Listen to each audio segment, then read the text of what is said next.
दर्शक हो, नमस्कार, गुड मॉर्निंग. वेदकमध्ये स्वागत आहे. मी प्रशांत आराध्य. उजनी अपडेट 28 ऑगस्ट 2024 सकाळची स्थिती. सोलापूर जिल्ह्याची वरदायिनी असणारे उजनी धरण हे 106.94% अशा स्थितीमध्ये आहे. धरणामध्ये दौंड मिसळणारी पाण्याची आवक ही पुन्हा थोडीशी वाढलेली आहे. ती 74,645 क्युसेक इतकी आहे.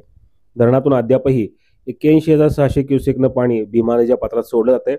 80,000 क्युसेक सांडव्यातून आणि 1,600 क्युसेक पॉवर हाऊस करता. यासह सीनामाडा, दहिगाव, भीमा सिन्नरजोड कालवा, मुख्य कालव्यात पाणी सोडण्याची प्रक्रिया सुरू आहे. आज पावसाची नोंद उजनी धरणावर नाही. धरणातला एकूण पाणीसाठा 120.95 टीएमसीचा आहे.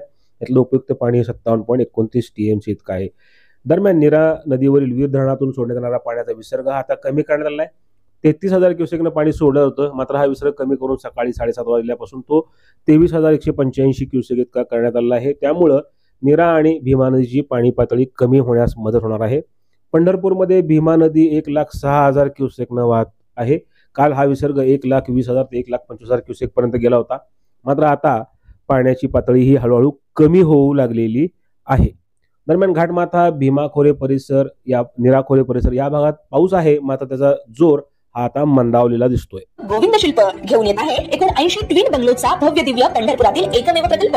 आमच्या प्रकल्पाची वैशिष्ट्ये: मनाला शांती देणारं महादेवाचं मंदिर, मुख्य रस्ता सुमारे 30 फुटांचा, अंतर्गत रस्ता सुमारे 20 फुटांचा, ग्रामपंचायत योजनेचा प्रत्येक बंगलोजला स्वतंत्र नळ, सांडपाण्याची सुरक्षित विल्हेवाट, सर्व टाइल्स ग्लॉसी आणि नामांकित कंपनीच्या, सर्व स्टेअर, खिडक्या, चौकटी सुपर ब्लॅक ग्रेनाइट, दोन्ही अटॅच बाथरूम पूर्णपणे टाइल्स, पंतप्रधान हर घर नल योजना पूर्णत्वाकडे, bathroom, basin, kitchen, CP fittings हे जगवार कंपनीचे, स्टील वर्क पूर्णपणे जिंदाल कंपनीचे, 1000 लिटर पाण्याची टाकी, 150 लिटर सोलर वॉटर हीटर सोबत वॉटर प्युरिफायर, प्रत्येक बंगलोजला स्वतंत्र पार्किंग, दर्शनीय भाग पूर्णपणे डॅटो टाइल्स, टाटा प्रवेश कंपनीचे आकर्षक भक्कम दरवाजा, फुटी उंचीचे सुरक्षित कंपाऊंड. मग विचार काय करताय? गोविंद शिल्प, पत्ता गट नंबर 95, हॉटेल अंगण शेजारी, टाकळी रोड, पंढरपूर.